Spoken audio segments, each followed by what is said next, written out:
And we are live. What's up, guys? Welcome to the FreshandFit Podcast. We're here with the family. The family lawyers right here. We're here with Dan and Jeff Pratt, guys. It's going to be lit. Let's get into it, man. Let's go.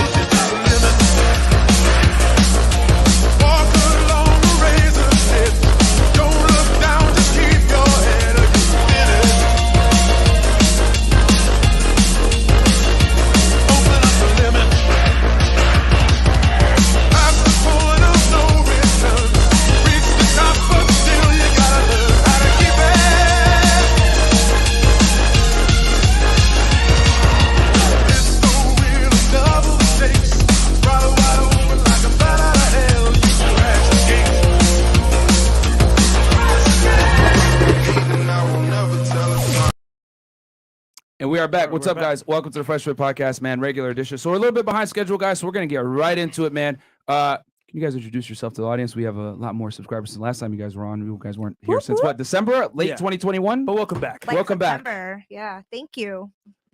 Oh, all right. Well, my name is Jennifer Pratt. I am a Florida licensed attorney. It's a pleasure to be back here. I am the managing partner at Prada Law. That's Prada, Prada.law. You can reach us at www.prada.law. We are on all, Instagram, Facebook at Prada.law. My personal Instagram and now TikTok, I'm trying to grow a TikTok crowd here, is at Pratt Law, which is PRATT Law altogether. Our number to reach us is 888-88-LEGAL. Can't be any easier. 888-88-LEGAL. We speak Spanish. We are in Miami, Florida and Medellin, Colombia, and we handle an array of different areas of law, ranging from bankruptcy to immigration to personal injury, which is my focus this year, as I was mentioning to you earlier. And of course, Dan the man here. I'm partner, Daniel Silver. Yeah, I handle all the family law work. So everything in family court, that's all I do. A little one-trick pony, but I'm pretty good at that trick. Awesome. And you guys want to give my guests a little bit of background as far as how long you guys have been attorneys, where you've practiced in the past, or Dan, and how can they reach you? That's really important because we want the Fresh and Fit family to know how to reach Dan the man, because when they call us, they want to talk to Dan. There you go. How can they reach you, Dan? 2 ways: email dsilver@prada.law, or I'll give my cell phone. Ooh. 305-793. That's really 5790. You know what? Oh man, everyone blows up my cell phone. Don't call after midnight. That's what we're talking about, Say man. that again, because I may have interrupted. It's love yours. 305-793-5790. Go straight to me. Okay. Go. Don't call after midnight. And how many clients from Fresh and Fit have you gotten so far? We have gotten some. And Couple. shout out to the Fresh and Fit clients and family, because they know Morse gang. what's up. And we've had very good experiences, actually, with a Nice. lot of people, even people that didn't sign up, but we still talk to. I talk to people on my Instagram, a lot of love, always love. So That's dope.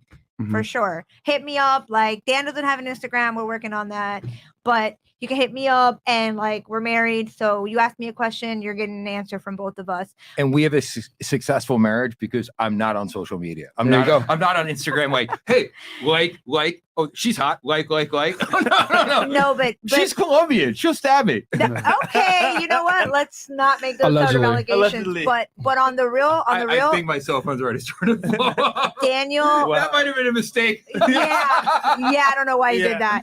Okay. Daniel, though, I'll catch you later, man. I'm in there. Daniel, though, has been an attorney for nearly 20 years. He started his career. Tell him, baby, how you started your All career. criminal defense, and then transitioned into family court. So that's all I And do this now. is all he does. I've been an Cool. attorney now since 2010, so I'm going on my 22nd year later this year. I'm sorry, 22nd year, 12th year. Can't even do math. Sorry. And I handle most of everything at the law firm. I'm the managing partner, so I got my hands in every area of law, and I feel very comfortable talking about all sorts, as you know, all for sorts sure. of different areas of law. But today we're here to talk about mostly family law. Yes. Because it's what a lot of people want to know about: paternity, family, child support, equitable distribution, some high profile divorces that have occurred since we've been gone. I'd love to talk a little bit about Sure. that, and talk about some of the good work that Mr. Daniel Ray Silver does for us here at Prada Law. So I guess what we could do is we could just go with an overview of what family law is for the people, give them a quick little intro, and then we can go into the PEACE acronym, which is pretty important as well. Sure. So family court, paternity, dissolution of marriage, domestic violence, and then I also do a lot of prenuptial agreements and postnuptial agreements. Right, perfect. So can we go over the PEACE acronym, what that stands for? So, which is what the family courts, I guess, pretty much cover with any type of case. Right. So I can never tell you what a judge is or is not going to do, but I can tell you that in Florida, they have to decide the issues in your case in a certain order, and it's PEACE. So P, parental responsibility, parenting plan, everything having to do with the children. E, equitable distribution. A, alimony. C, child support.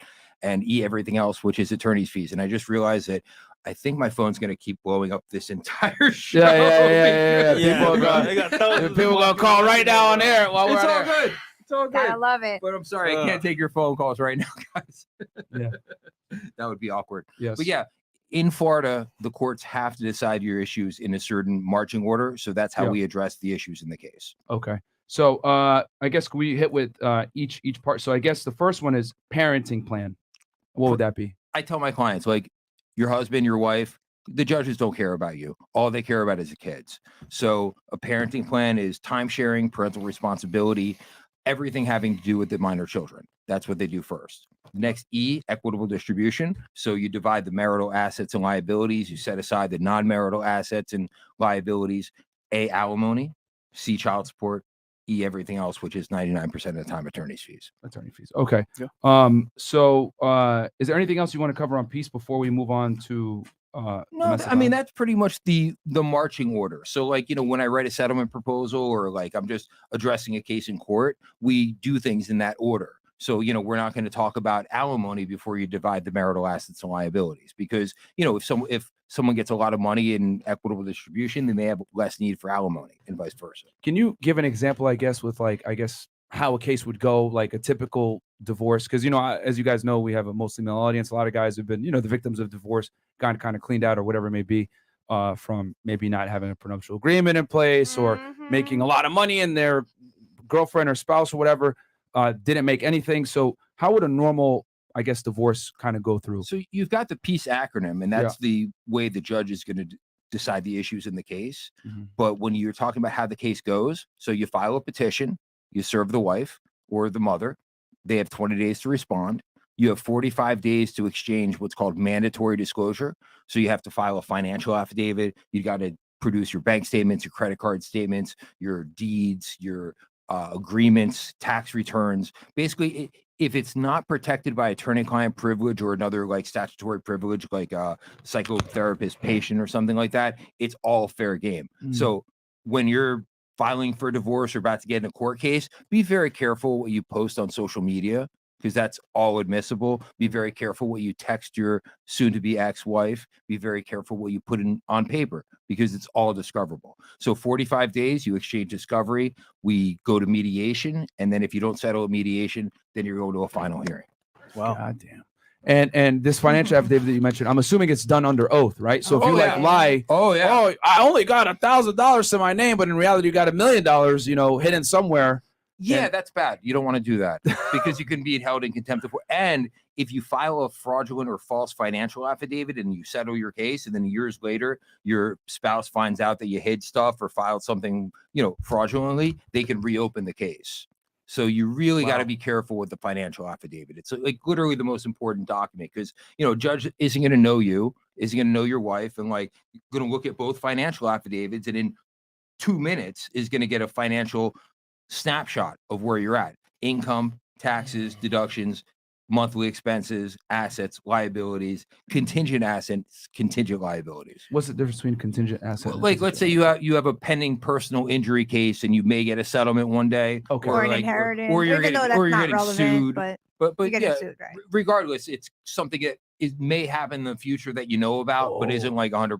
Okay, damn. So all that comes into play. What about crypto? Per se, because that's the way people put money for safe reasons away. So yeah, it's not safe there. You can't hide it. And they changed the disclosure form recently to say that, if you have cryptocurrency or any accounts, it all has to be disclosed. Damn. Yep. Yeah. Wow. So if we find out later that you didn't disclose it, that's what Dan was talking about. We can really revert everything. So crypto, offshore banks, none of that. You're supposed to disclose all of it. You have to disclose everything. Okay. Yeah. Okay. Is there anything that's protected from disclosure? Insurance? Attorney-client privilege communications. But as far as like your financial records, no. Nothing. Absolutely not. What about trusts? None of that? No. I mean, they could be joined to the litigation, but look, in my experience, quite frankly, if you have money under your mattress in cash, it's very hard to find that because I have subpoena power, but I don't have the power to like come in your bedroom and look under your mattress. Yeah. But aside from that, I mean, it's all discoverable. And these days, I mean, I have clients that I have a client that was a hairdresser, and like a year ago or 2 years ago, it was all cash. And now it's no cash. It's Venmo or PayPal, and you can't hide that anymore. Yeah. There's very, very few cash businesses. I mean, in fact, we went to the Heat game the other day, and we had a friend like, oh, it's our round. Let me buy you a beer. And he hands out like, he's like, gives him some money. And the cashier's like, we don't take money. Like we don't want your money. We swipe a card. Cash. Yeah. So cash is almost outdated, and it's very hard to hide anything other than cash. There's a couple businesses here in Miami that are like they've like pretty much stopped taking cash, and it's like, oh wow, times are changing. Obviously. And there's 2 red flags in any family law case. 1, a child with special needs, or 2, someone who's self-employed, who runs their own business, who can manipulate their income and pay for personal expenses through their business. So you're good doing that with the IRS. But if you run your heat tickets and all sorts of luxury, vacations, all sorts of personal expenses through your business, it all gets added back into your income for family law purposes. And then so that's an important distinction. Just because you wrote it off and it's not necessarily earned income, is still going to be looked at as earned income in the eyes of the family court. Correct, because it's a business paying for a personal expense or an in-kind reimbursement that reduces your personal living expenses. So depreciation on real estate property, costs, none of that helps you. It's all good for the hold up. I can't good for the IRS. I can't give tax advice. I'm not an accountant, but it's okay by the IRS. Not cool in family court. Wow, that's a big. There's no escape. There's no escape, man. Right. We're gonna take that gross income. All of it. They don't care about NOI, none of that. No, they're just like, oh, you make this much gross. Okay, that's what we're gonna go off of. We don't care about debt service or any of that stuff. I think we look at like FICA and like taxes if you're running, that you pay out. Look, everyone who owns a business is going to run some personal expenses, some gas, some health insurance, some cell phone or something like that. But when you have like, I'm paying for heat tickets, I'm paying for meals at Komodo, I'm paying for all this fancy stuff. Sounds like us. Like not. Well, you're good because you're not in family court. But if you were, it'd be a real problem. Wow. Sounds like we need that birth control pill. So there's really like for the we need that. Yeah. We need that pill, bro. Like so to me it looks like there's you can lower your earned income in the eyes of the IRS, but you don't get those benefits in family court. Exactly. Wow. Because if you're talking about child support or like spousal support, you can't shortchange your spouse. Like let's say my wife and I get divorced, and all of a sudden, like, okay, like I had X amount of gross receipts last year, but this year I say, you know what? I'm going to pay for all of my personal expenses through my business. And now I'm making minimum wage. But it all gets added back. Wow. Okay. That's and I did not know that. Then forensic accountants get involved. You have a lot of charts and summaries and things get very expensive. This is scary, man. Yeah.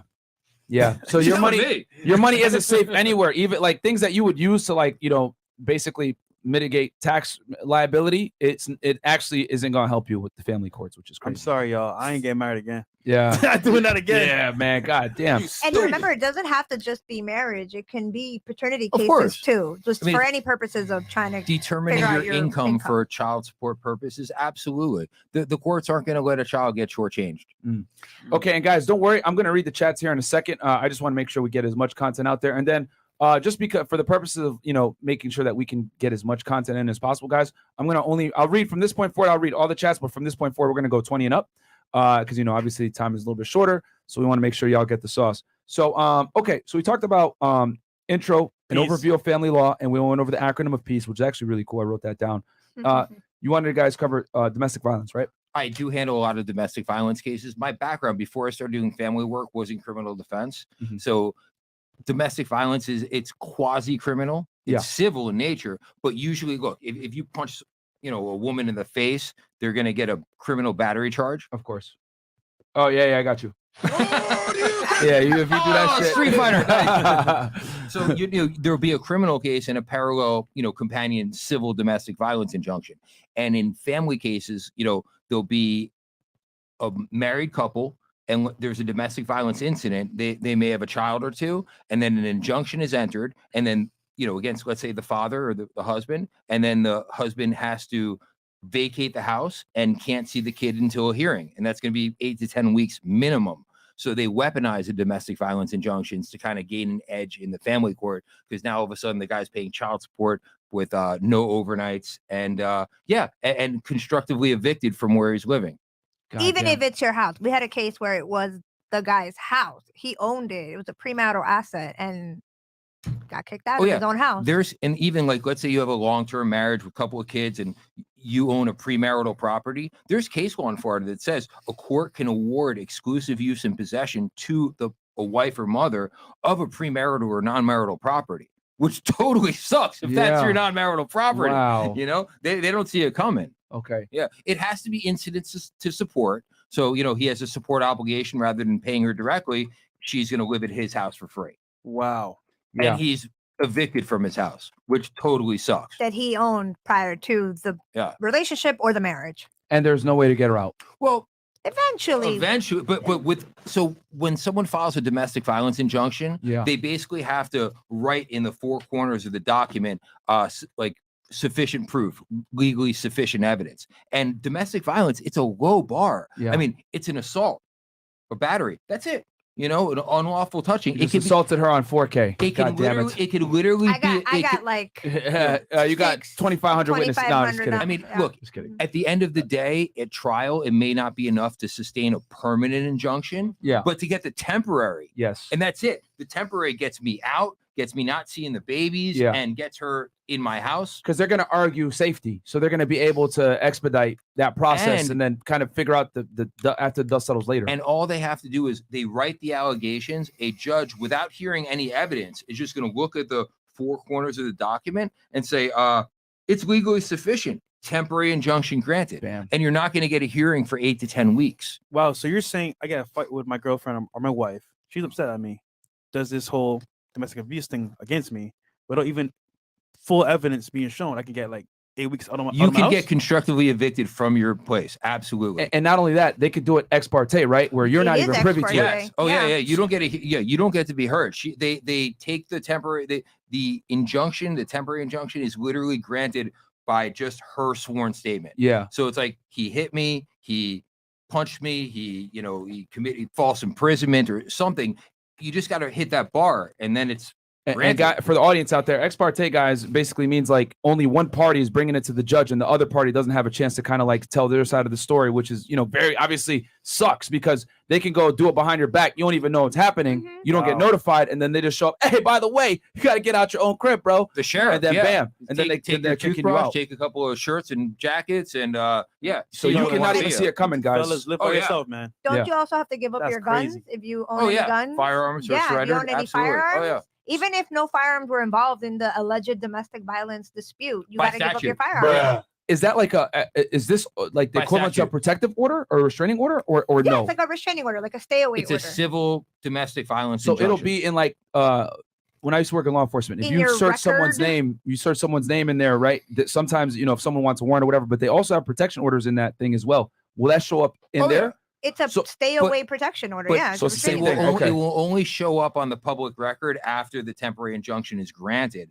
One of the challenges I have is that before they're granted, they're confidential. So a client may say, hey, look, my wife may have filed a domestic violence injunction. I'm like, well, we can't see it. There's nothing on the docket until they enter the injunction and they serve it. Now, I have intimate knowledge of this because I used to work in law enforcement. I remember there was something called the Lautenberg Act, and they would make us sign this paper every year to say you are not involved. You don't have a crime punishable of domestic violence, misdemeanor, whatever it may be. You have to sign it every year, like basically under oath. And it was like there's no protection order against you, whatever. So if let's say someone works in law enforcement or works in some kind of profession where they have to be able to bear arms, they can file this injunction order against them ex parte. You don't even know what's coming. They serve it on you.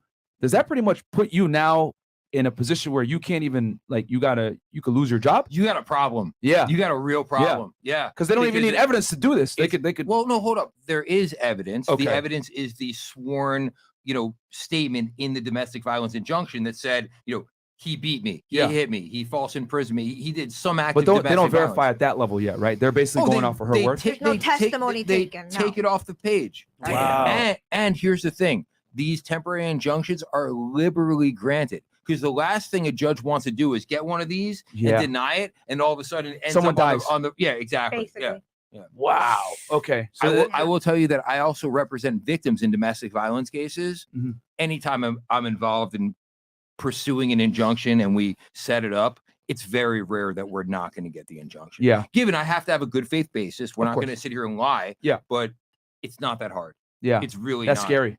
That's And, scary. you know, look, there's a couple of different categories of domestic violence. I mean, if you hit a woman and she's got a black eye and some broken bones, you're done. Yeah. It's just, there's a criminal case and that injunction is getting entered. But some of these cases where, it's a bump. Yeah. It could be a close call at a final evidentiary hearing, but that temporary is going to be entered.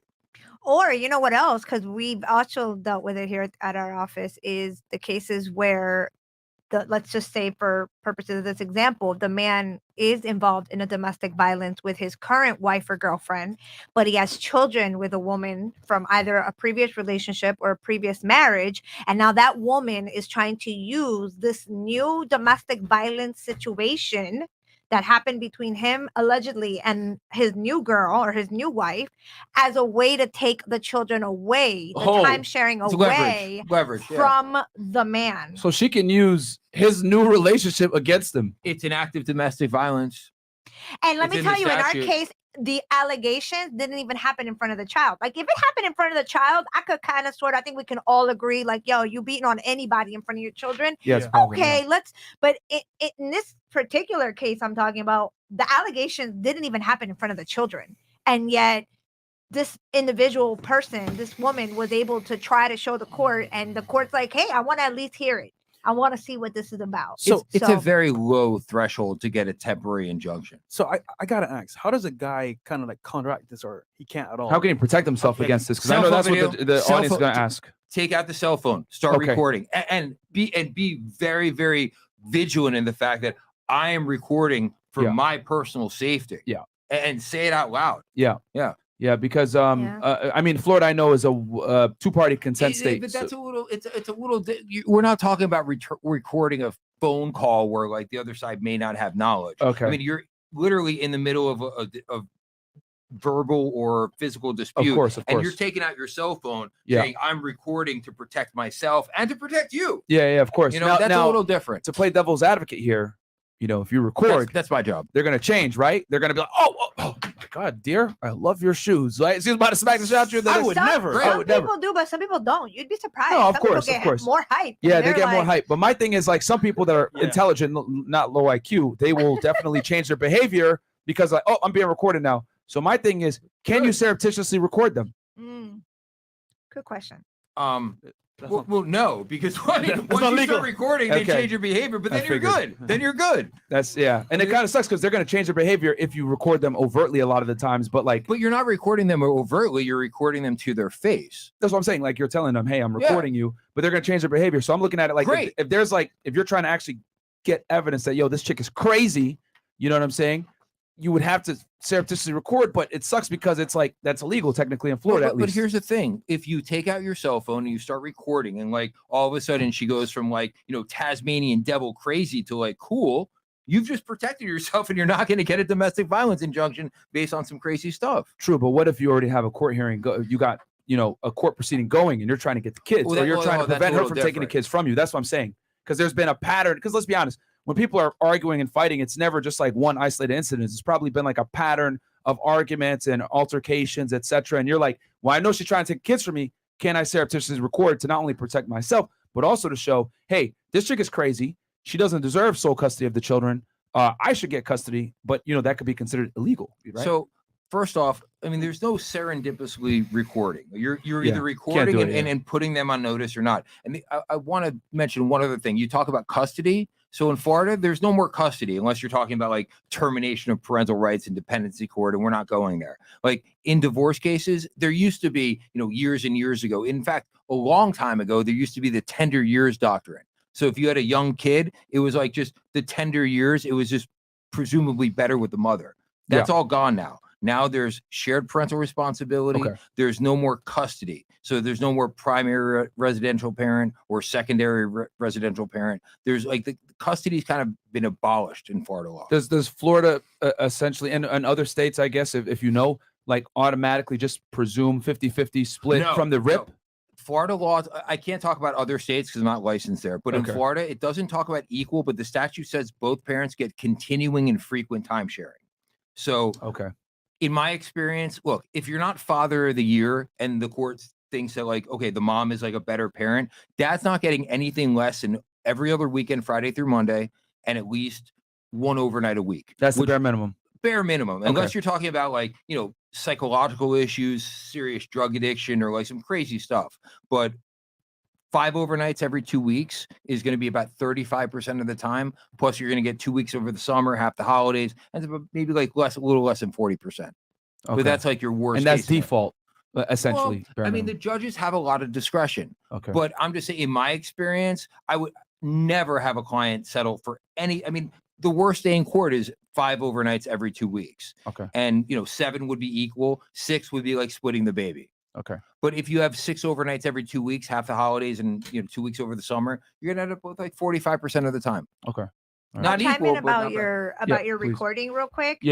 I'll just, you know, because I know guys are going to ask these questions. Look, so a lot of the times that you were talking about the children, a lot of times when things tend to happen is at that point of exchange. And if for any reason you're exchanging the child at your home, one of the things I do recommend is to have a Ring or like a Ring camera or a camera that's just like a regular surveillance camera outside of your house. So that will record, but just keep in mind that if you act up, that's also being recorded. And then in a case, it could be subpoenaed by the other side if they find out. And we actually have a case like that where, you know, whether or not we want to use that let's say surveillance video in our case is good or not, because it could go both ways, right? But that is another idea, and I don't think anyone could really say anything about that, about a Ring camera or a surveillance camera. You don't have a reasonable expectation of privacy outside the house. Because I had a friend, right? He has a sign in his house that when you walk in, it says, "Hey,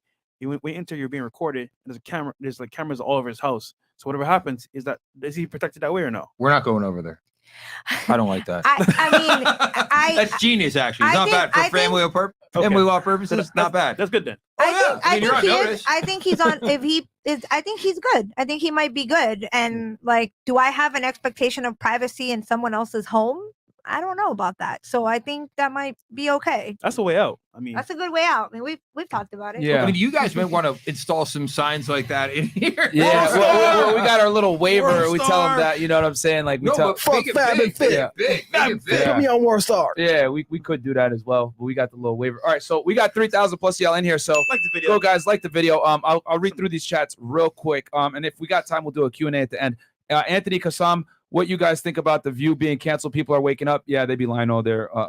They be lying over there. Fresh BBC. Fresh, ask lawyers if we are liable if we blow a girl's back out, even though they told us to go deeper and we warned them that would happen if we did. Actually, I do remember a case being about that. For real? Yeah, about like somebody was injured and yes.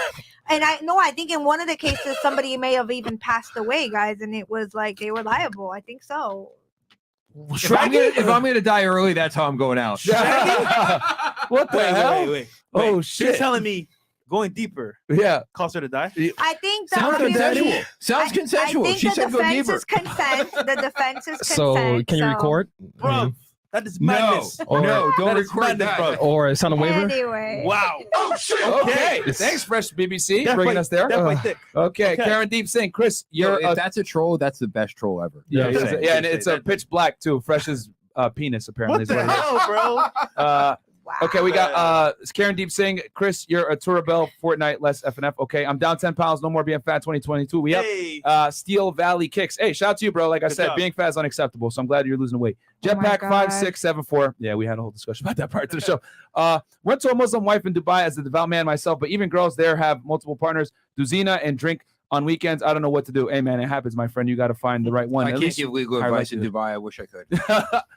SS $10 Canadian. Do the guests think the laws are providing distinct disincentive towards traditional marriage, and should men no longer agree to be in traditional marriages? That's a good question. We'll hold that for the end. You know how we think. Twan World, $20. Thank you so much. David Recht, Jen and Dan. A lot of guys say that the prenups are useless. I'm young and I don't know much about them either. Can you give me a simplified explanation on prenups and why men say they don't work? Okay, we can hit that real fast because that actually does work with what we're discussing today. So prenups work if they're done right. You can't do one, the day of the wedding. But like, what does a prenup do? So in Florida, you've got the equitable distribution statute, the alimony statute, and basically Can you tell the people real quick what equitable distribution is so they kind of understand it? When you get married, every dollar that you men earn is now 1/2 of your wife's, and every dollar that you borrow, same thing. 50 cents, right? Right. So equitable distribution after, you're married for 10, 15 years, everything you've accumulated is marital assets. Damn, I'm rich. You got it. and this is why I tell my clients, if you own a business, if you own real property and you're about to get married, you need a prenup, because what happens is you're earning money and then all of a sudden you're paying down the mortgage on your non-marital property with marital funds. That's commingling. You're creating a marital component in a non-marital Can you repeat that one more time for the people? Because that's very, very, really very good. important. Yeah. Okay, so you own a property just like I did when I got married. So you still do? I sure do. And I have a prenup and I'm protected. But she owned a business and she owned a real property too. But point being, so if you don't have a prenup and you own a real property and it has a mortgage, you are paying down the mortgage during the marriage with marital funds. Not only that, your property is appreciating in value. Especially now. Yeah, and your spouse is entitled to a part of the mortgage pay down, part of the appreciation. And all of a sudden, now you need an appraiser. Now you need a forensic accountant to do the calculation. And it gets very expensive. So when you have a prenuptial agreement, you decide when you get married, hey, we're going to take our marriage outside of Florida law. Equitable distribution statute 61.075, alimony statute 61.08, they don't apply anymore. So we are setting that in stone and parties can agree to that. It's all good. What you can't agree to is, future child support to a child that's not born to a marriage, or temporary support. So if you get divorced during the pendency of the divorce, you can't waive temporary support. And you can't have a prenuptial agreement that's going to put the wife or the impecunious spouse, I hate that word, getting food stamps or like public assistance. What's that word again? Yeah, the person with the less money. Okay, right? What's that word again? Impecunious. I'm gonna use that one. Impecunious. It's like a triple word score with Chris. Can you say that word, Chris? Impecunious. No, but real talk, not because it's us, but like the smartest thing both of us could have done is get a prenup. Like I love Daniel. I hope we never get divorced, and I hope he feels the same way. But the fact that the fact that we can sit here very openly and like the types of conversations that he and I have, people are like freaked out by them. They're like, "Whoa, you guys talk about this stuff?" Like we're talking about selling my premarital property right now and then buying a home together and like using the money from that as a down payment.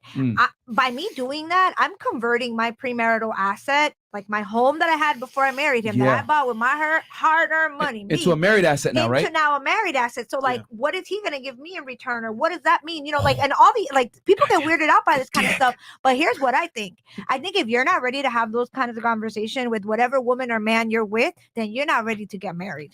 You know what's funny? Yeah. People skip that whole process. Real talk. They marry for love, and then when bills come up or things don't work Love out, ain't enough. Stupid. My grandmother told me, and she's still alive. God bless her. Gonna be 94 this August. Love don't pay the rent. What do we say on the show all the time? We say all the time on the show. Don't pay the bills. No, that's big fact. Love's a good start, but when you marry someone, it's a business. It's a partnership for sure. So going back to the equitable, we're talking about equitable distribution and I guess prenuptial agreement. So sorry, you were talking about that. Sure. So basically, in a nutshell, a prenuptial agreement is taking yourself out of the Florida statutes regarding equitable distribution. Yeah. So if my premarital property appreciates during the marriage, if my premarital business appreciates, if there was no prenup, she'd have a claim to the appreciation.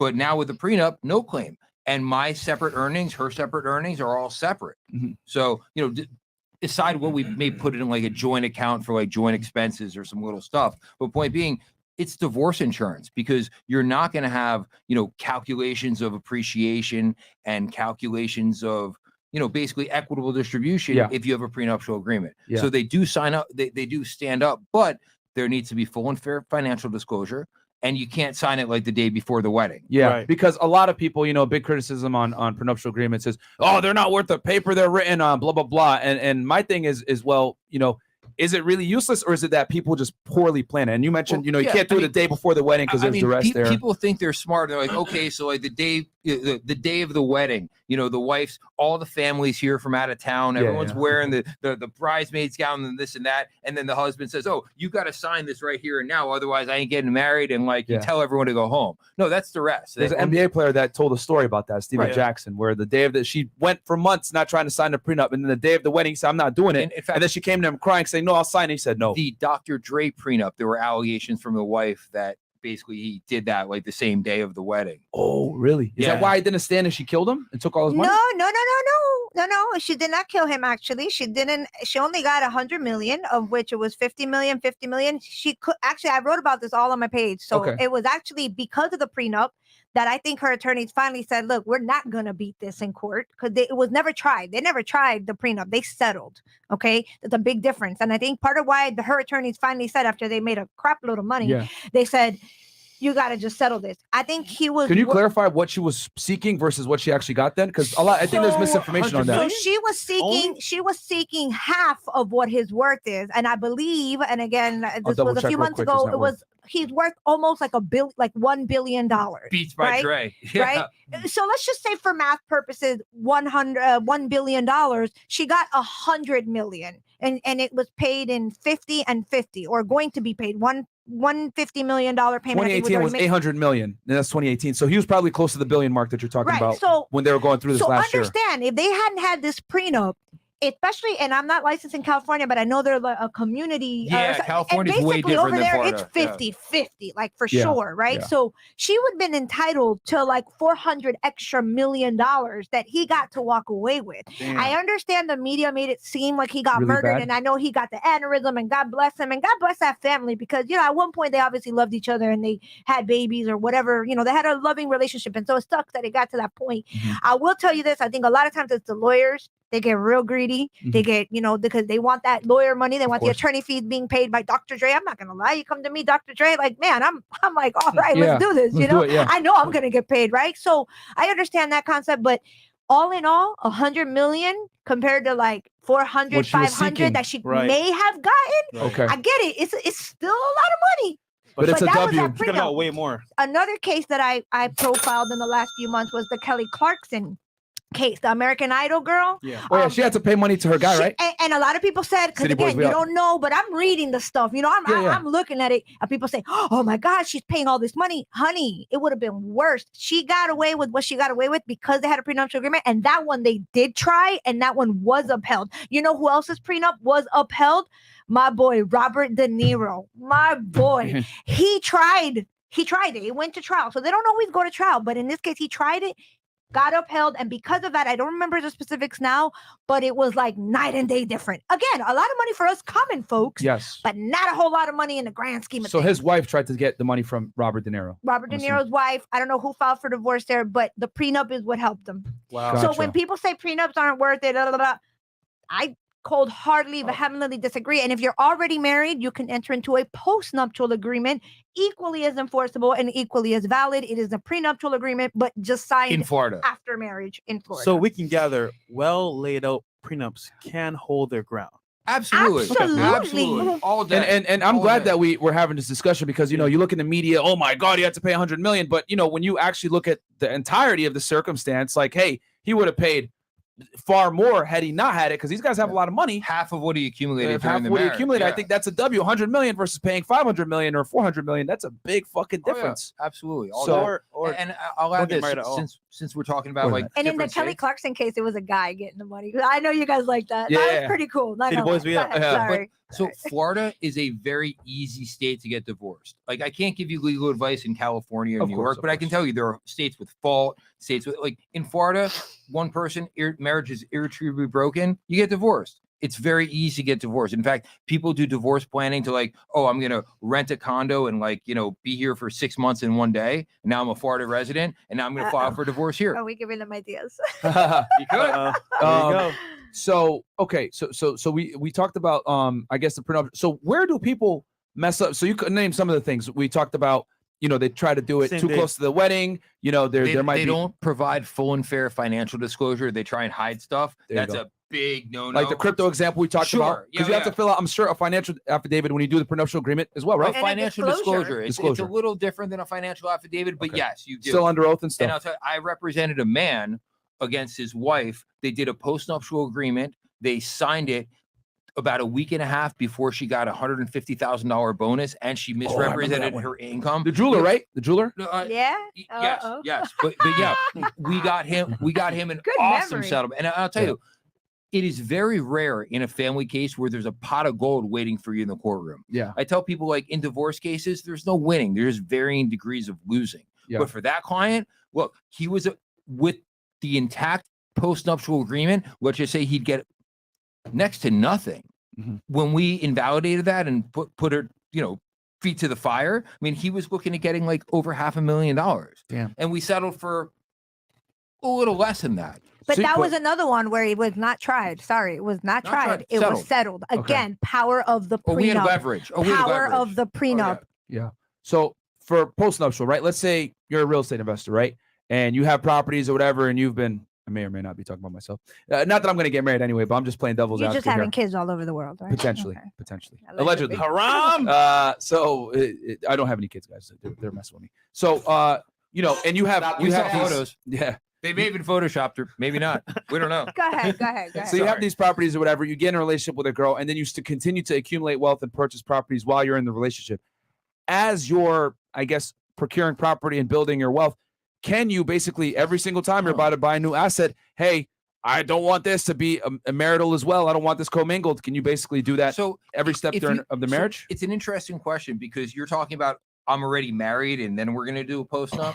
But once you do that postnup, it's basically say like what's my separate property remains my separate property. So As if you're you- accumulating it during the Right, marriage. so, like, you don't okay, have to keep going back. Right. So you're not going to have multiple prenups or postnuptial agreements. It's basically what's on your side of the V. If you like sell a property and get a new property, it's all going to be separate. Okay, so you can put it from beforehand. From now, the properties I have now and every property in Yes. the future Yes. will not be marital. Is that Correct. the term? Mhm. Yes. Correct. Okay. Right. All right, so you can do that. All right, cool. All right. So any Chris, anything else? Yeah, 1 second. Okay. And thank you guys so much. There's 3,700 you guys in Yo. here. So do me a quick favor. Y'all get a lot of sauce right now. This info is incredible, guys. Yeah, I this even might know some save of your this life. stuff. He didn't know either. Teddy Fresh. That's why you got to have that fake your death plan if you are hitched. Okay. I love it. Recap: $10. What if the account is under my father's name and I'm just a co-signer and my income is 100,000, but an agreement paper between me and my father paying 30% for 10 years? What the fuck? Okay. Your your father's money is not your money. He's a co-signer, so kind of No, co-signer doesn't make it his Not yours. Right, it's still not his. And the income's So he's safe then. I mean, there's a reason why a lot of rappers will say, I got everything in my mama's name. I mean, yeah, if it's not in your name, it's not yours. I mean, if I see a transfer in the last, 3, 5, 10 years that clearly was from you to your mom, I may want to know why or how, but give or take, if it's not in your name, it's not yours. Okay. That is true. Cool. Okay. And a lot of people, like parents, will add their children's names to an account just for estate planning purposes. So it's not necessarily their money, but they may have to disclose it in the divorce proceedings. If they're Okay. the beneficiary of a trust. A lot of Right. people say, oh, trusts are good ways. But if you're asked straight up, if you're the beneficiary of a trust, you have to disclose that. Wow. So Okay. But isn't that one of the few things that isn't necessarily considered maritable funds? Right, but you still have Okay. to disclose it, and it still Okay. could weigh on the court's Overall judgment. your ability to pay. Your Because a ability to court pay. can consider non-marital assets in determining an ability to pay. Okay. That makes perfect sense. So yeah, Like they might not necessarily be able to attack it, but they'll say, well, you're capable of paying. We know you get $1 million, Exactly. buddy. Exactly. They don't get any of that money in equitable distribution, but Right. it gives you an ability Right. to pay alimony. Even life Right. insurance? she may not be able to get to take Life- that house from you. but- Not term life insurance, life? but if cash surrender value, yes, that could be a marital asset subject. Damn, Yeah. son. Where'd you find this? Holy shit, man. Damn. All right. Good What else do for we you. got here, Chris? Hold on 1 second. All right. We got $5. Old man Jenkins. Are we close to leveling divorce as in favors women right now? We actually we're going to talk about a new law, an alimony law coming up that we'll see. She's so Ice TV. What's up, team? F and F for life. Myron, I love to link with these lawyers for my family situation I'm dealing with currently. We got you, Icy. Joshua Kimmer, she's a member of the team. Can we get Roger Goodell from the NFL to draft up collective bargaining agreement for the women to sign so that the agreement for governing family matters is above the law? What? If he has time outside the massage bar. Okay. Masculinity had cancer in 2020 and couldn't work for a while. In chemotherapy, I got behind in child support and I requested help from the courts. I was sued by the state and they left the decision to waive the $13K to her. She denied. Okay. Ouch. Wow. Yeah, retroactive. Let me just point out something real quick. Mhm. So if you are currently under a child support order and you lose your job or something bad happens, you have to file a petition for modification immediately. Because let's say you have like an initial custody determination, like an initial divorce or paternity, the court can go back 2 years to adjust retroactive. But in a modification, if you already have like a child support order, if you want the court to be able to modify it, you need to file the petition. You can't be like, And what's the name of that petition again for the people out there? petition for modification. Okay. So, let's just say you're ordered to pay $2,000 a month because you used to be making big money. Yeah. You lost your job. You can't wait a year and expect the court to go back a year. A court can only go back from the date you file your petition for modification. So if you lose your job or bad things happen, you need to like call us immediately so we file the petition. Because Okay. we'll file the petition. You may not be in trial for 6 months or a year. Yeah. But the court But will it be able to relates go back. right? Will that afford you the opportunity to kind of halt payments there at that point, or no? You can file a motion to abate. The court will have jurisdiction to do that. I'm just saying, like, if you lose your job and you sit around for a year and you don't do anything, that child Stupid. support is yes It accumulating, accumulates. and the court has no jurisdiction to modify back. it. Okay. From the day so, that you yeah. stop working. So and gotcha. also for alimony. That's true for alimony as well. Any support, right? Yeah, so so if you have a support obligation and something bad happens, you need to file the petition immediately. What if not, I'm in a coma? Then you should have great question. Then a family member should retain us and do it on behalf of. But yeah, absolutely. You won't be able to because you will need a durable power of attorney or you will need a guardian. And this is why you should have estate planning documents that stipulate who has that power to make those kind of decisions and make those sort of filings for you on your behalf. Because if you're in a coma, you're not competent. And as ethical attorneys that we are, we would not be able to file something on behalf of somebody that's in a coma. Good question. Yeah, that is. You should probably put like that your in a law mom or school somebody. exam or something like that. Somebody that you trust that could make those very important decisions for Damn, you. especially if you got some money to your name or something. And Absolutely. How wealthy, like Prince died without a will and all, like that's like insane to me. I don't understand. damn. But it Well, happens every day. That's some game though, like that you need to file that petition immediately because that will save you a lot of money and headaches in the can't future. even tell you how many clients have contacted me and say, "Oh yeah, I lost my job a year ago and I want to file the petition. I want to go back." And I'm like, "We no, Yeah, you're There's still not- on the hook for that money because Oh, you never documented it with the court. Every penny, every Damn. penny. Wow. When you have an order that says you have to pay, if you want to modify that order, you need to file. If you don't file, order can't be modified. Mhm. Damn. Okay, That's there you it. go, guys. Write that one down. That's huge. Okay. Please give information on benefits versus risk of DPA, domestic partner agreement. I don't want to be married, but I keep losing good quality women as a result, so I'm considering this route as an alternate. What is that? Oh, you mean like Domestic partner I mean, agreement. Miami Somebody- has like Miami. I know in Florida you can have like a domestic partnership agreement to like put someone on your health insurance policy, Oh, but you're not necessarily married. okay. But Okay. But a DPA that's not going to trigger like alimony or equitable distribution. So So that's good then. it could be. It's like you're kind of a fake wife, Ha! right? Like, I mean, it's like, Sort of. hey, Sort of. we're partners, right? It's like, and this is, if I'm not mistaken, correct me if I'm wrong. This is what they used to call partnerships between, homosexuals before legal gay marriage was approved, right? If I'm not mistaken, they used to call it domestic partnership. something like that? I have no idea. I will. I mean, it's legal Probably. now, but Probably right. like early marriage- 2000s before, I think Obama got it enacted back in like 2010, 2011. but this can be considered being married by the church, right? It's not legal. I don't know. No? Okay. Great so you guys question, deal with DPAs a actually. lot or no? Not Not- so not much. common. But I'll tell you, Not common. I had a case.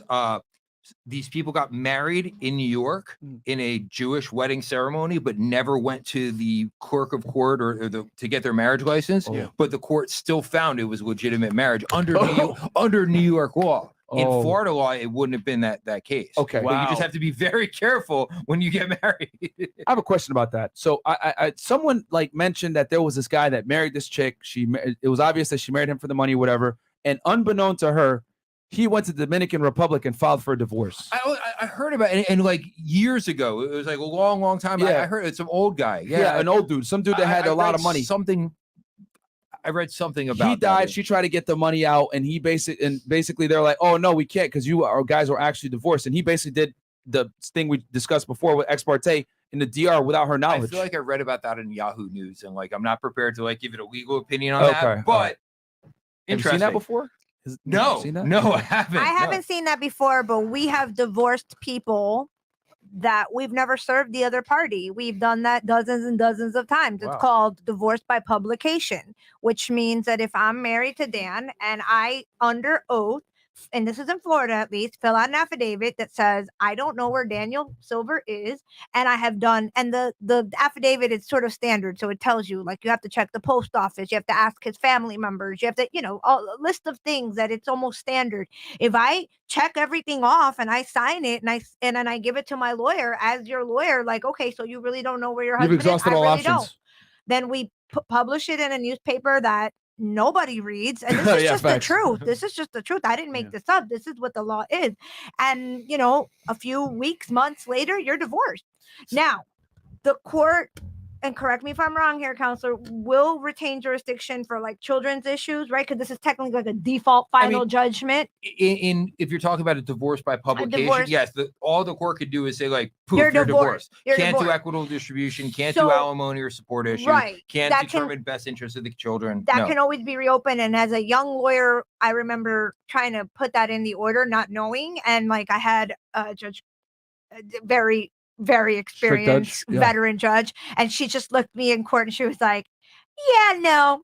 She crossed off, like, because I was like, wife keeps the house, or husband keeps the house. I don't remember if it was a man or woman I was representing a very long time. It's like, no, I will divorce you, but I'm not going to divide any property or state anything about anything, because that other person could always come back and reopen the case. But we will get you divorced for purposes of getting divorced. So I believe the Dominican Republic story for sure. Is this something similar to kind of what Kim Kardashian is doing right now? Not to involve celebs, but isn't she doing some kind of weird divorce situation like that? That's where a little different. She did a bifurcation. Right, a little different. We love bifurcation. Can you guys tell us what that is? Sure. So a bifurcation is when the court is going to enter a final judgment of divorce, but reserve jurisdiction on financial issues, because there could be like crazy complex or something. I will tell you that Florida law does not favor a bifurcated divorce. Judges want to get it done all at once, but sometimes, let's say someone's old and they might be dying or they're sick and they're like, hey, I want to get divorced so I can, bequeath my estate to my children or other people other than my soon to be ex-wife.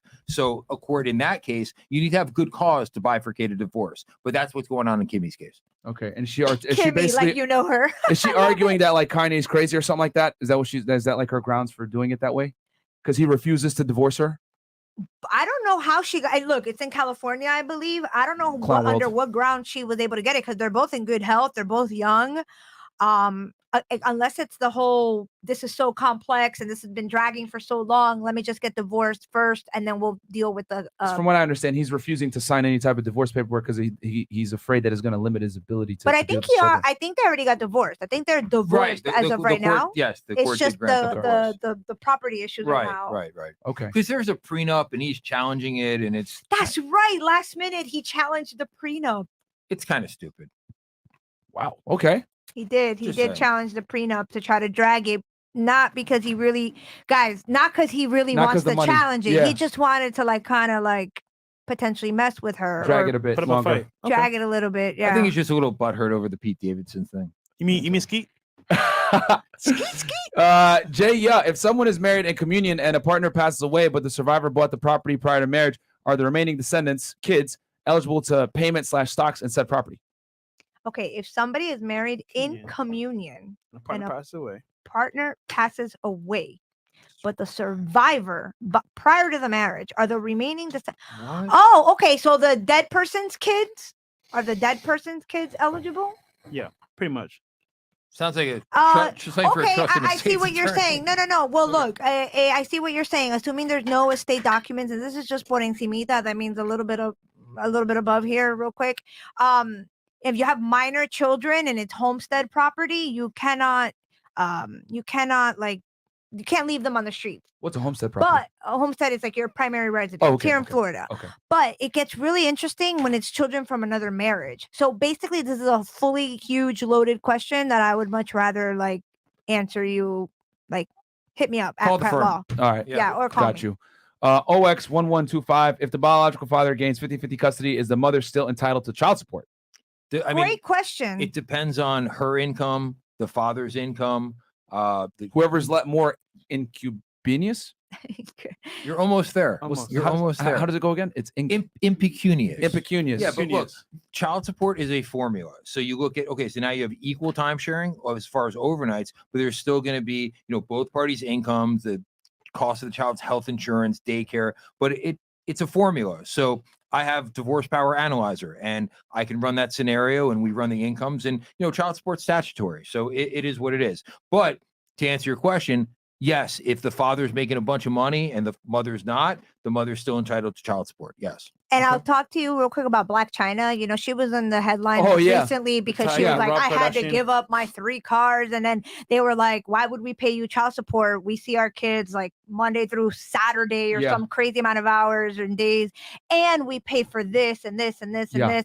Those are all things that I don't know the specifics of their cases, but that you could also consider child support. They pay for the kids' education. It's like $40,000 a month or something crazy, or a year or something. Maybe it's a year, but the bottom line is, yes, that makes sense. Like and really, maybe they make around the same at the end of the day. You never know. So because child support, I think what a lot of this isn't all women, but a lot of women try to use it as like a tool, like to get money out of the guy. Whereas like the guy is actually supporting the kid and he does see him enough to support the kid, and they'll still be like, well, you still owe me this much money. And it's like, what? Here's the thing though, from my experience, child support, it ain't that much money.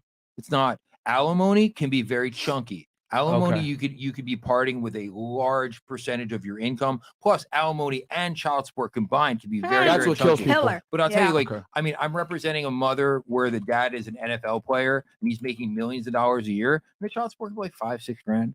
When he's making millions of dollars, right? A month. But like in comparison to the income, it's a drop in the bucket. It's just not that much money. Okay. Especially like kids are expensive, man. With between private school and everything that has to pay, it's $5-6 grand a month may not go that far. Okay. But again, child support is just not that much money as far as what people think it might be. So for the people, there's an equation that they use to calculate child support. Yes. Can we go over it real quick and we can maybe use a scenario of $100,000? It's kind of like I'm not going to try and like go through the quadratic formula. Of course. But I will tell you that yes, there is a formula that is used, and anyone that's curious, give me a call. You already have my cell phone, and I can run some child support guidelines for you. Right. Yeah, that was a mistake.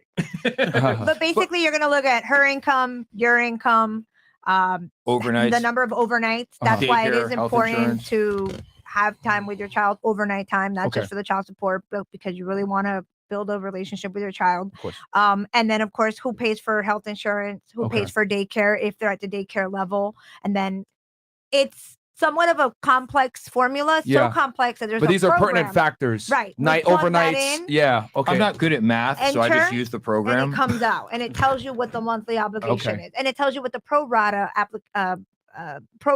monthly obligation is too. So like based on our income, you're 30, I'm 70%. Like if the child has an uncovered health insurance cost, or like or like after school activities, like an array of different things. Right. Does every state have the same formula, or is it different state by state? It might be different state by state. This is only Florida. What's the name of this formula?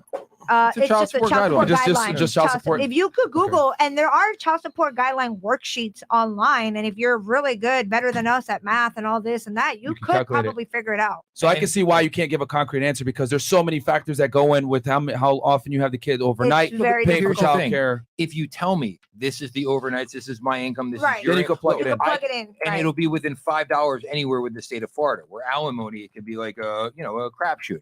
But I want to bring something. I've got two little sayings that I say a lot in my family law cases. Number one, greedy pigs get slaughtered.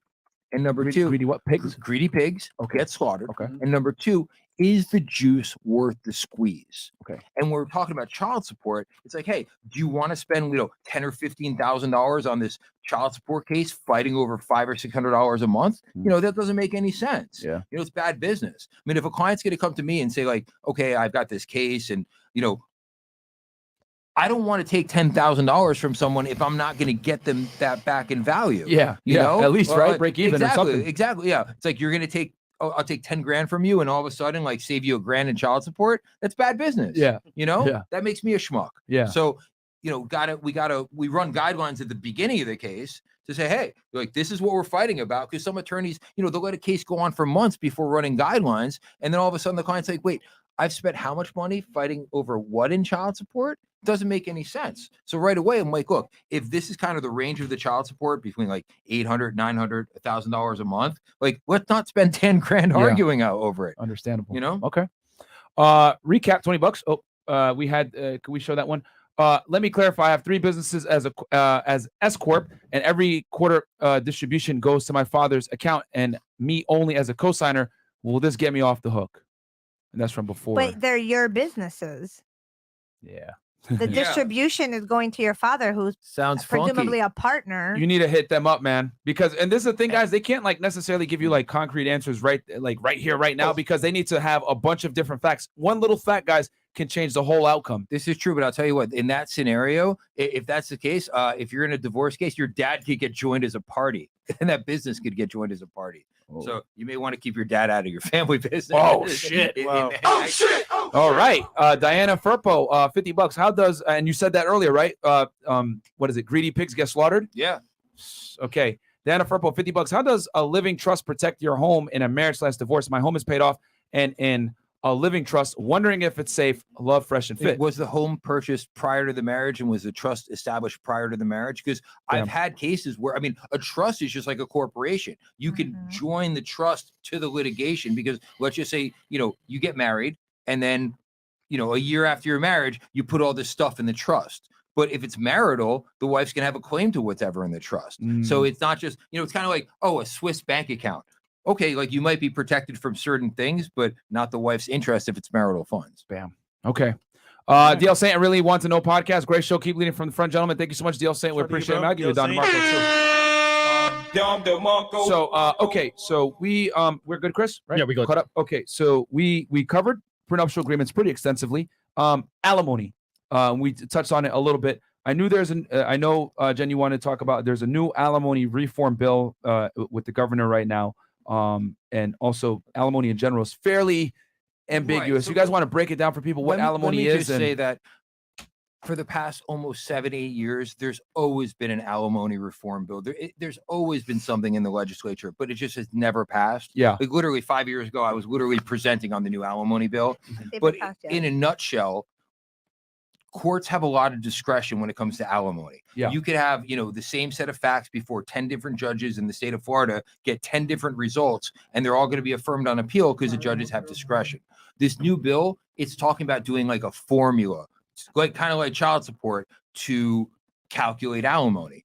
And I'm not a big believer in that because every case is different. Every family is different. And I don't believe judges should be locked in to a formula when it comes to alimony. It's kind of like in criminal cases, they have like the sentencing guidelines. Yeah. I'm not a big fan of that. I think judges should have all the discretion in the world because they're judges. That's what they're there to do. Yeah. They shouldn't be locked into like a formula that the legislature creates. Yeah. And look, this alimony reform bill, I know it's like there's men in the legislature with alimony obligations and like, screw this, man.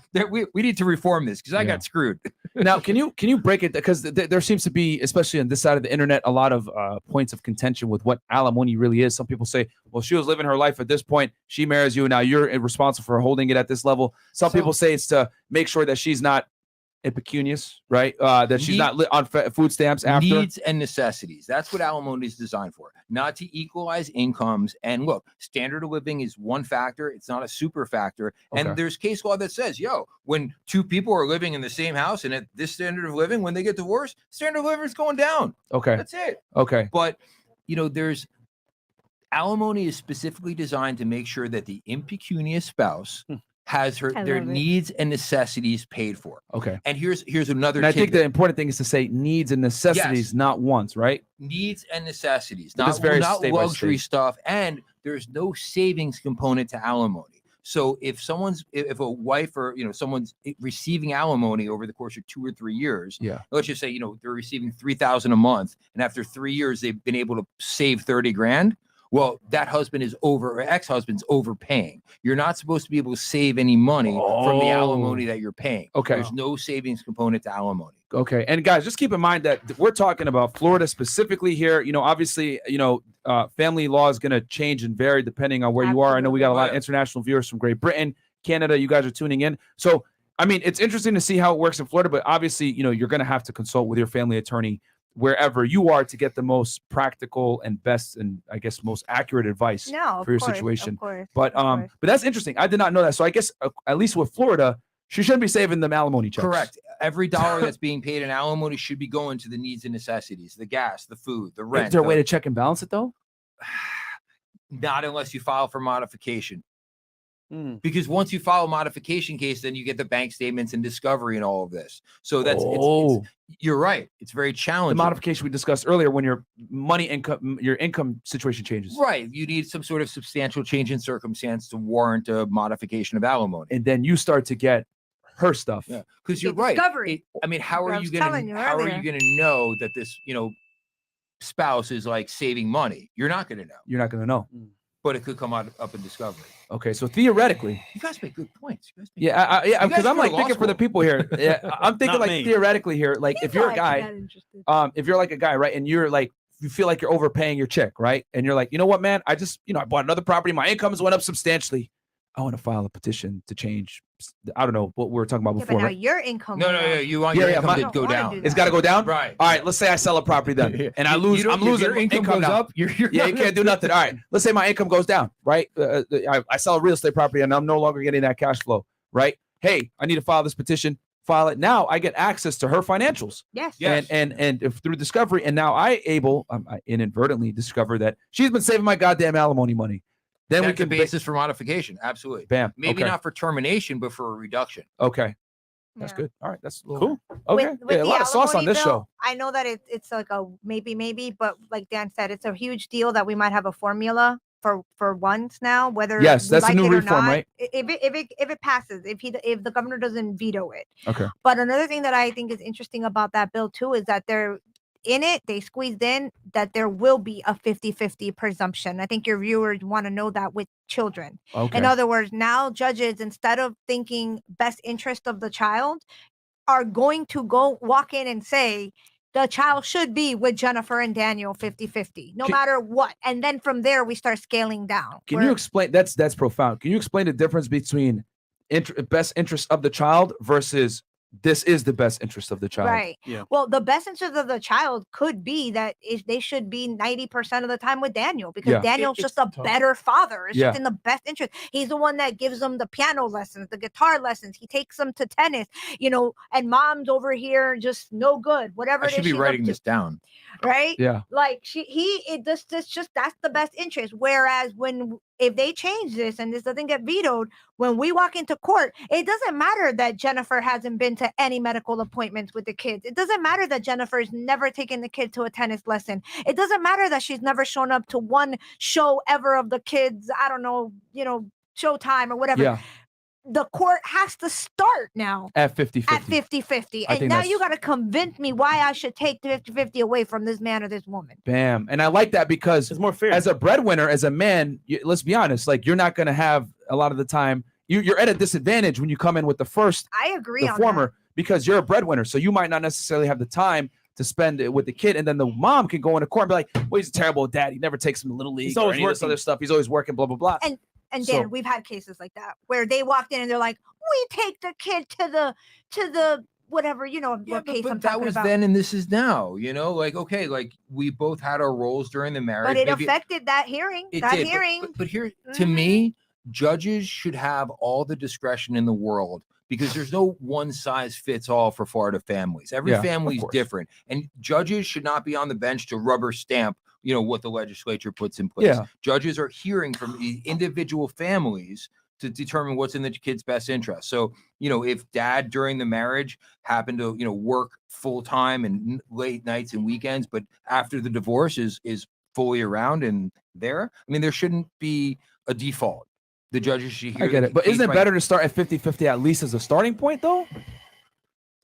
Here's the problem. You're going to start at 50-50 if the dad is a crackhead too, or the mom is a crackhead. And I can see where that would be negative. 50-50 there too. Real quick, another thing, if this bill passes, and I know it's a lot of if, but if it does, we need to come back and really flush it out. It is retroactive. And that is freaking huge because that means if you're paying alimony right now and you think you can now fall under these new guidelines, you will be able to reopen your case and modify alimony based on this alimony reform bill. And that literally, that might be very good for business, but that's going to like literally open up the floodgates and all these open. We're going to need more judges. Closed cases are going to be reopened. And like, it's going to be wild. Okay. And then, all right. Anything else, Chris? Just a follow-up question, which I'll allow this time. Okay. What is it? Okay, we'll pull it up. Why, Jay, the children are above 21 and it is not the homestead. Would they be entitled to shares in the property even though it was bought prior to marriage? This is a follow-up question. It is not homestead and they're above 21. Yeah. Well, I mean, look, it's what is the house titled under? If it's not titled under the deceased spouses and they're over 21, at least in Florida, they're not going to be able to take a part of that property. In other words, if I'm married to Daniel and we have minor children, those minor children are going to have a stake in whatever property, homestead property that we own. Gotcha. But if he has older children that are over 18, not even 21, over 18, they're not going to be entitled to anything unless his estate documents say otherwise.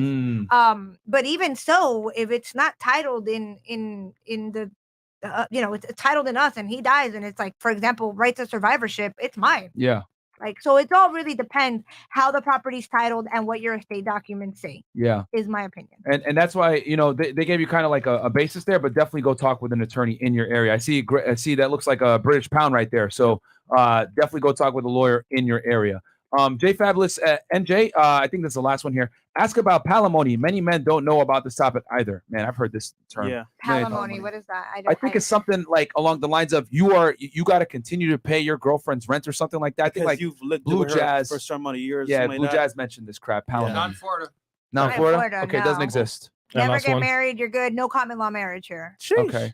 Shout to Rob DeSantis. Is that his name? By the way, we talked about Colombia many shows ago. Yes. They do have common law marriage in Colombia. So, they do? Yeah. So, cuídate, papi. Can you, real quick for the people out there, can you tell them what? Can you tell? Yeah, he's like, it's like. I don't know the specifics. I want to say it's as early as 2 years, by the way. And the reason Colombia's not safe no more. Yeah. But let me digress. If you want to talk about this more profoundly, we can talk about it after the show. I'll do a little research for you, but be careful. There are countries, Latin American countries, it's common law marriage. Basically, you could be married without getting married. Yeah. But not Florida. Can you guys tell people real quick overview what is common law marriage? Because some people might. Sure. Like you hold yourself out as a couple, and then the law provides that even though you haven't gotten married and said I do, you're married under the eyes of the law. Right. Like if like right now it turned out like me and Dan weren't really married, but we've been coming on your show for like a year or 2 years saying we're married, we're in love with it, and then we're not really married. So Florida doesn't have that. No. Okay. No. All right. One last question as well, because we get hit with this all the time with cohabitation, etc. Let's say you guys are not married, but you guys are living together, and the girl lives with you or whatever. Once she starts receiving mail, she's basically like a tenant, right? You can't get her out. If I'm not mistaken. Yeah, I think the statute actually says like 15 consecutive days or something like that, which is why on a lot of leases you'll see that they'll say you cannot have any guest stay for more than 15 consecutive days or something like that. A lot of leases will say that. At a certain point, they become, a resident of the residence. And you can't get them out. Well, you can get them out, but you will have to. It's not called an eviction. Process. I think it's a detainer. Unlawful detainer. Yeah. There's a whole series on this on Netflix. Yeah, it's not an eviction, because an eviction is you have a lease and you have a tenancy, but you could get them out. Yeah, of course. When we first started dating, I wouldn't let her stay for more than 72 hours at one time. Hey, there we go, my friend. And there's no common law. So, and that does not necessarily, because since there's no common law of marriage in Florida, even if she's with you for 2 weeks, or let's say she lives with you for a year or two, the state isn't going to assume y'all are married now. You can live together for 50 years. You ain't married. No. Cool. And she doesn't start. Does she start to accumulate any type of, I guess, interest in your property and wealth that you may accumulate while you guys are together? Nope. Not unless you are, and we have seen this. Not unless you add her name. We see this Okay. all the time. There you go, guys. All the time we see. I'll leave you with this. There was a call I got the other day. The girl was living with the guy. And she says, I gotta add myself to the title. And I said, why? And she says, well, because I'm in a fight with the HOA. And they said that the only way I can fight the HOA is if I am also an owner of the property. Oh, no. I said, so who owns the property? She says, well, my husband does. I said, okay. She said, but this is a property he bought prior to us getting married. So understand, this is a premarital asset. Yeah. And yes, now they're married. But even if they weren't married, I said, okay, well, look, you called me. So I'm going to tell you. Yeah. But if your husband was the one calling me, I would tell him that what he's about to do on some HOA fight BS crap is he's about to convert his non-marital asset into marital by adding you to the title. Stupid. Yep. Damn. And she was like, oh, yeah, no, he's not going to want to hear that. You okay. stupid. All right. And it went. So, yeah. So, okay. So as long as you don't put so you can get with a chick, live with her, not be married, just don't put her name on nothing. In Florida. City Boys, we up. In You Florida. would be surprised how many men and women do that. We get cases like that all the time, men and women. Just to make it a little more complicated. So let's say you're with some woman, you have a child together, and you decide, oh, I'm going to add her to the real property title, and then all of a sudden things go south. You got to have two court cases. One, the paternity case, and number two, the partition case in civil court to deal with the property. Because in paternity, the court can only deal with parenting plan and child support. the kids, Can't no deal property. with personal property or real property. So now you got two court cases to file. So the children have no. It's completely separate from like your assets Yeah, and stuff. there's no equitable distribution in paternity cases, but it Okay. just so it happens all the time where these mother and father, they buy a house and they put themselves on the title and they own a real property, and then they're getting separated, and now the paternity court can't handle it. They got to go to the civil courthouse as well to deal with the house. Okay. And Or they buy did they just cars. basically force equitable distribution by living together and putting names Well, on it, even though they're not married? Remember, it's not equitable distribution, but it's basically your joint tenants or joint property owners. Okay. Because You're gonna there's have no to- equitable distribution in paternity. You're going to have to Okay. file a civil lawsuit separate and apart from the paternity that says, I, Jennifer Pratt, want to force Fresh to sell this property that we're both titled under. Oh, It's called the partition action. gotcha. Okay. So, and that's another lawsuit on top of the paternity. Not even in lawsuit. family court. You're in Right. freaking You're in legit regular with civil everybody court. else. You're General civil division. You're in yeah. there with people suing each other for defamation and a bunch of other shit. Exactly. God damn. exactly. Okay. All All right. right. Last one. one's here. She's so icy. And if the father was never a part of the child's life, it's still 50-50? Great question. And I don't know enough about the bill, but I think that's part of the issue that It's we got would the start it's there. got the presumption, but look, this Well, is no, I exactly think she's talking about the alimony. right. But that's reform why bill. exactly I'm saying that's why I don't like this bill, because the Okay. judges should have discretion. That's why there's a judge who's a person who's experienced on the bench to listen to the evidence and make a determination, not just default on 50-50. But can he shift from that 50-50 starting point, though? I mean, look, Florida family law, if you don't know the answer to the question, just guess best interest of the child. That is Okay. like the foundation. So I would think yes, but the court would probably have to have good cause Mhm. to make a ruling that departs from the 50-50 Yep. presumption. All right. Okay. Anything good. else, Chris? No, we're good. All right, guys. Ain't no other podcast going to give you guys sauce like that. Man. Where can the people find you guys? Like the video, guys. For real. Prada.law, www.prada.law. My Instagram is @PrattLaw. It's also my new TikTok as well, @PrattLaw. Facebook, So just search for Prada.law. The website, www.prada.law. Our phone number, free consultation, 888-88 legal. Email info@prada.law. And if you're trying to reach Daniel, apparently he wants to give you Why his cell not? phone number. 305-793-5790. Also, I got dsilver@prada.law. Don't call my cell after midnight. I won't return your call. And guys, check them out, man. They're fantastic. We've worked with them on a Listen, bunch man. of stuff. And free Actually, Jen has consults. saved us Free from getting in consults. trouble a couple of Listen, times. So many gems being shared here. Facts. Imagine when you get behind their personal time. Exactly. And you get like they're able to actually hear all the facts. And we've worked with them on personal stuff for us as well, guys. So check them out. All their links are below. We'll bring you guys back again. I'm glad that we're able to bring y'all back. That's some stuff going on. And look, I don't want to tell you guys how great we are. So just Google us, man. You'll see Avo reviews, client endorsements, and it speaks for themselves. Especially if the bill passes, I'll let you know. Absolutely. We'll have to have you guys come back. We'll have to bring you guys back because alimony is a big thing. So, and it's very ambiguous. But guys, thank you guys again for having us. Thank you guys so much. Check them out. All their links are in the description. We got some lovely ladies in here. We're going to do a nice show here very soon. And like the goddamn video, no other YouTube channel is giving you guys this kind of value. We got y'all. Peace. Peace.